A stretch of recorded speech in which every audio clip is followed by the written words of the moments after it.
Question number 16 integral of 4x + 1 dx under root 2x² plus x minus 3 2x minus 3 इसी का आपको differential integral करना है। तो डिफरेंशियल या इंटीग्रल करने के लिए हम क्या करेंगे, ये जो हमारा वैल्यू था, ठीक, इसी को हम मान लेते हैं। मानने से ही डायरेक्ट आपका आ जा रहा है, यहीं पर मान लीजिए। माना कि पूरे को मान लीजिए 2x² plus x minus 3 equal to t के बराबर। अब टी के रिस्पेक्ट में इसका डिफरेंशियल करेंगे यानी अवकलन किया जाएगा। ये हो जाएगा आपका 4x हो जा रहा है और x का डिफरेंशियल 1 हो जाएगा। टी 3 का 0 होता है, ये हमको मिल गया एक लाइन। अब देखिए ऊपर जो 4x + 1 था उसकी जगह हम क्या लिख सकते हैं, dt लिख सकते हैं। इसको लिख दे रहे हैं कि dt होल अपॉन, और नीचे आपका क्या बन गया, अंडर रूट में t बन गया। और इससे t को जब आप ऊपर ले जाएंगे तो -1/2 लिख सकते हैं रूट को।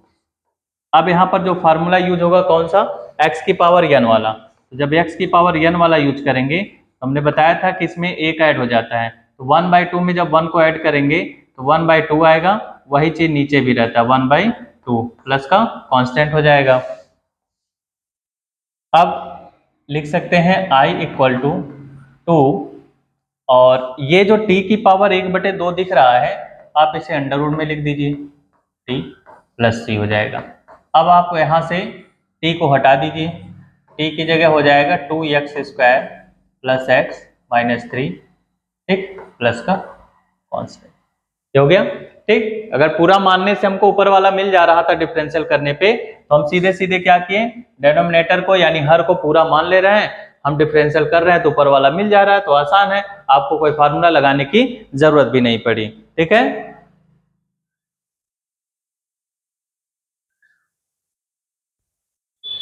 अगला क्वेश्चन।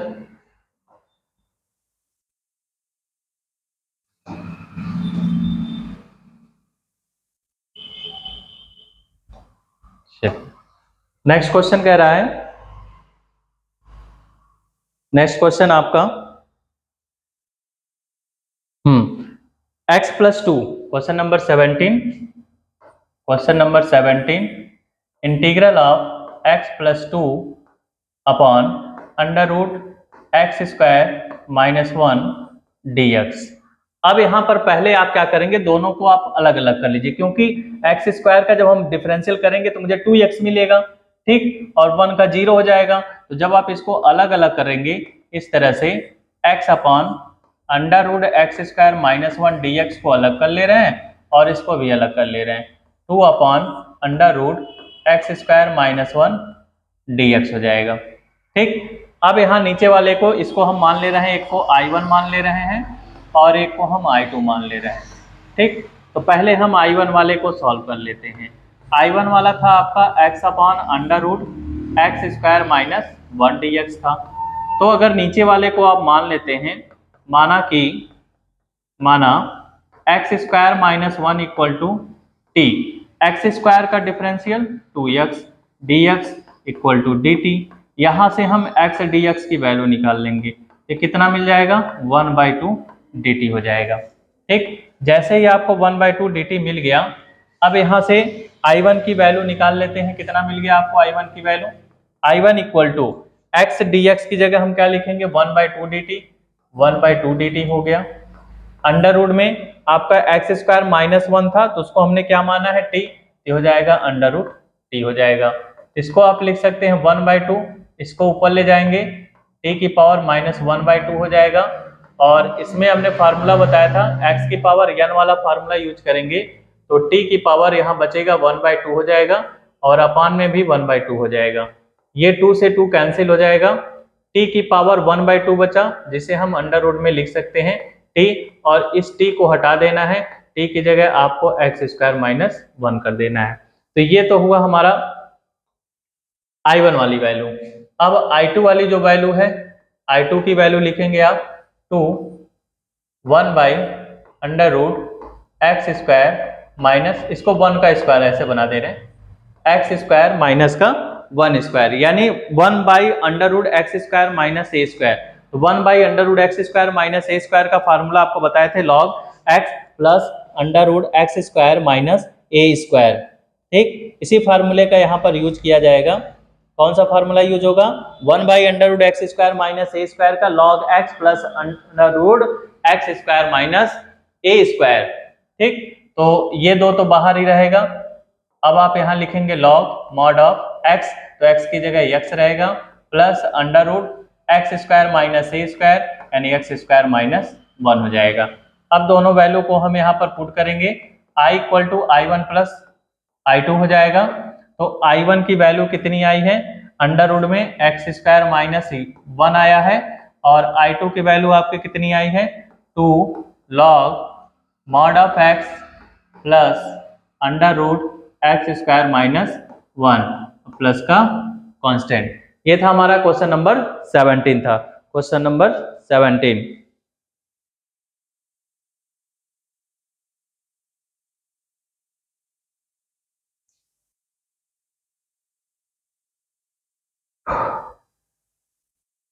हो गया? चलिए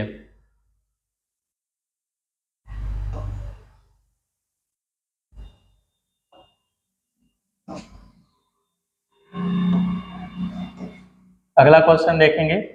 अगर एक ही जैसा क्वेश्चन होगा तो फिर आगे बढ़ेंगे, अगर अलग है तो बता देंगे इसको भी।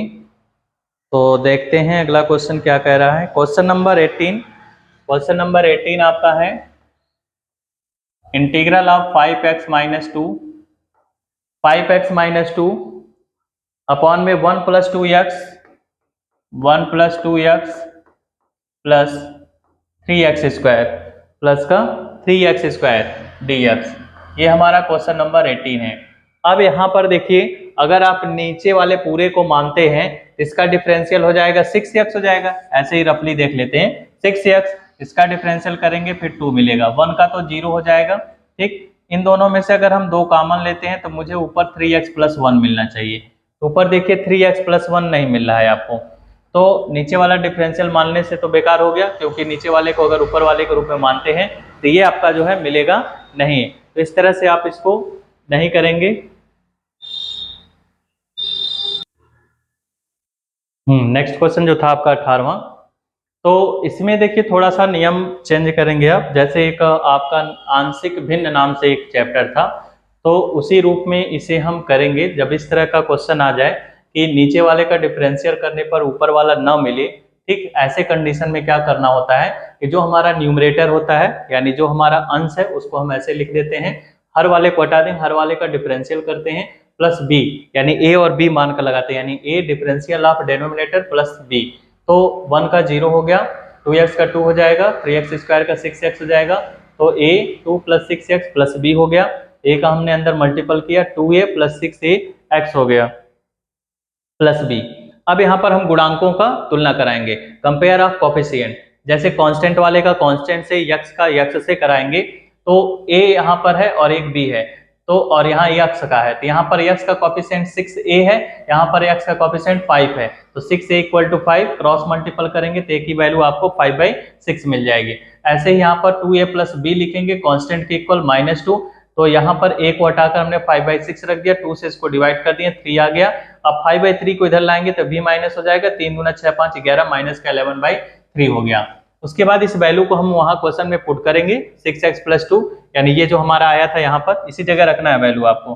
ठीक, a की जगह और b की जगह वैल्यू पुट कर देंगे, ये आ गया। अब देखिए यहाँ पर आपको एक चीज समझ में आ रहा होगा कि नीचे वाले का डिफरेंशियल करने पर ऊपर वाला मिल जा रहा है, तो नीचे वाले को पूरा मान लेना है आपको। यहाँ पर तो आपको परफेक्ट स्क्वायर बनाना पड़ेगा। ठीक, तो i1 i2 मान लेते हैं, थोड़ा आसान लगेगा। इसको हम मान लेते हैं 5/6 i1 मान लेते हैं, और इसको 11/3 i2 मान लेते हैं, इस तरह से। तो पहले हम i1 वाले को सॉल्व करते हैं। ठीक, i1 वाले को, तो i1 = आपका क्वेश्चन है 6x + 2 अपॉन में 3x² प्लस 2x + 1। इसी का पहले हम इंटीग्रल निकाल लेते हैं। तो नीचे वाले को मान लिया जाएगा पूरा पूरा, माना कि 3x² + 2x प्लस का 1 किसके इक्वल में मान लेंगे, टी के इक्वल में मान लेंगे। डिफरेंशियल करेंगे तो ये हो जाएगा हमारा 6x और ये हो जाएगा 2, 1 का तो 0 होता ही है, इक्वल टू dt हो जाएगा। अब 6x प्लस 2 की जगह आपको dt रख देना है, तो I1 इक्वल टू हो जाएगा dt अपॉन इस पूरे की जगह क्या रख देना है, आपको t रख देना है। और 1/t किसका होता है, log t होता है। t को भी हटा दीजिए तो I1 की वैल्यू यहाँ से आपको मिल जाएगी, t की जगह क्या रखना है, 3x square plus 2x plus 1, ये हमें I1 की जगह रख देना है। इस वैल्यू को यहीं पर रोक दे रहे हैं अभी, ठीक, इस वैल्यू को यहीं पर रोकेंगे। चलिए अब यहीं से I2 की वैल्यू हम निकालेंगे, I2 की वैल्यू निकालना है आपको। तो I2 इक्वल टू हमारा था, I2 equal to 1/3 x square plus 2x plus 1 dx। तो यहाँ पर हमने बताया कि इसको हम परफेक्ट स्क्वायर के रूप में लिखना चाहते हैं, तो 1/3 कॉमन ले लेते हैं, ठीक। 1/3 जैसे ही कॉमन लेंगे तो आपको मिल जाएगा यहाँ पर x स्क्वायर मिल जाएगा और ये आपको 2/3 मिल जाएगा और यहाँ से ये 1/3 मिल जाएगा, ठीक। अब यहाँ पर जो x का कोफिशिएंट है यानी x का जो गुणांक है उसमें हमने बताया था आपको क्या करना है, 2 का भाग करना है डिवाइडेड बाई 2। जब 2 से इसमें डिवाइड करेंगे तो 2 से 2 कट जाएगा, कितना बचेगा, 2 से 2 कटेगा तो कितना बचेगा, 1/3 बच जाएगा। उसी 1/3 का आपको एक बार ऐसे प्लस करके लिखना है और एक बार ऐसे माइनस करके लिखना है, ठीक। और ये प्लस 1/3 ऐसे ही रहेगा, ये इतना हो गया। तो 1/3 integral of 1 a square plus b square plus 2ab का फार्मूला बन गया। तो x प्लस 1/3 का होल स्क्वायर बना लेना है इसको, x प्लस 1/3 का होल स्क्वायर, और 1/3 का स्क्वायर करेंगे तो 1/9 हो जाएगा, प्लस का 1/3 बच जाएगा, ठीक। और ये आपका dx रहेगा। तो 1/3 integral of dx upon x plus 1/3 का होल स्क्वायर। यहाँ पर जब आप 9 का एलसीएम लेंगे तो 3 3 जा 9 हो जाएगा, 3 में से 1 को घटा देंगे 2 बचेगा, प्लस का हो जाएगा अब यहाँ पर, ठीक, प्लस का 2/9 हो गया। अब इसे होल स्क्वायर के फॉर्म में लिखना है आपको, 1/3 dx x प्लस 1/3 का होल स्क्वायर, 2 किसका स्क्वायर बन जाएगा, √2 का, 9 किसका स्क्वायर होता है, 3 का, तो √2/3 का होल स्क्वायर। तो 1/x square plus a square का यहाँ पर फार्मूला यूज करेंगे हम, ठीक, 1/x square plus a square का। तो इसको पहले लिख लीजिए तो फिर इसके आगे करें।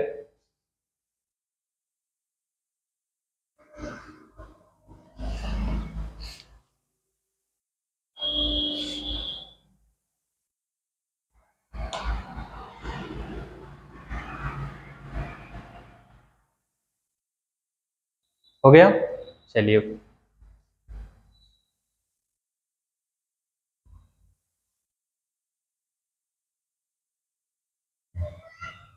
इसको थोड़ा हम साइड में कर लेते हैं क्योंकि अभी इसकी हमें ज़रूरत पड़ेगी, ठीक।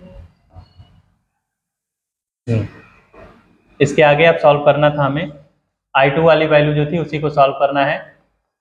तो 1/3 बन गया, ठीक, और हमने कहा कि ये 1/x square plus a square, तो 1/x square plus a square किसका फार्मूला होता है, tan इनवर्स वाला होता है। 1 किसका फार्मूला, tan इनवर्स का होता है। क्या लिखेंगे, 1/a tan inverse x/a, 1/a, तो a की जगह आपको लिखना है √2/3।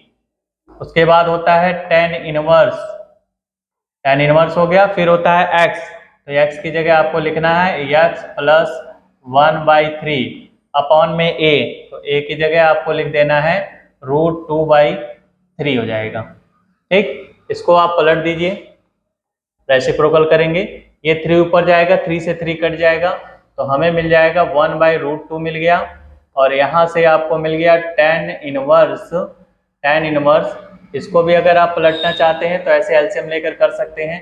तो एलसीएम लेंगे तो ये हो जाएगा 3x प्लस 1 हो जाएगा और नीचे आपका √2 बचा रहेगा, ठीक, 3 से 3 कट गया, दोनों वैल्यू मिल गई। अब आप जो वैल्यू I1 I2 का मिला था यहाँ पर हम रख दे रहे हैं। तो आई इक्वल टू आपने लिखा था 5/6, 5/6 I1 था, और माइनस का 11/3 I2 था। ये हमारा दोनों वैल्यू था। अब दोनों वैल्यू को यहाँ पर हम पुट करेंगे, ये हो जाएगा 5/6 हो जाएगा। I1 की वैल्यू यहाँ पर आपको मिला हुआ है, I1 की जगह लिख सकते हैं log 3x² plus 2x plus 1। ये I1 की वैल्यू हो गई, ठीक, ये I1 की वैल्यू हो गई, माइनस 11/3 ये पूरा I2 की वैल्यू यहाँ पर पुट करेंगे, तो 1/√2 tan इनवर्स 3x प्लस 1 अपान में √2। ये हो गया।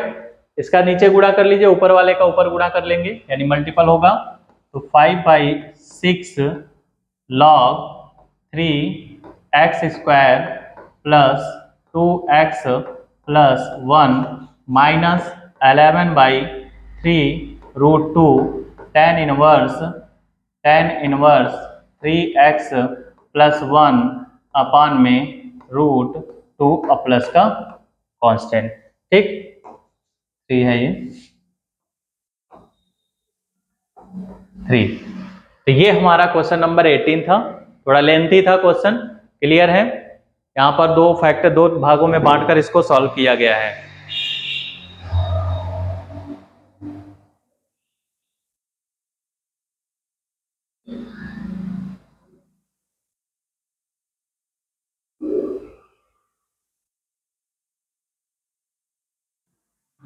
एटीन था, क्वेश्चन नंबर 18 था ये।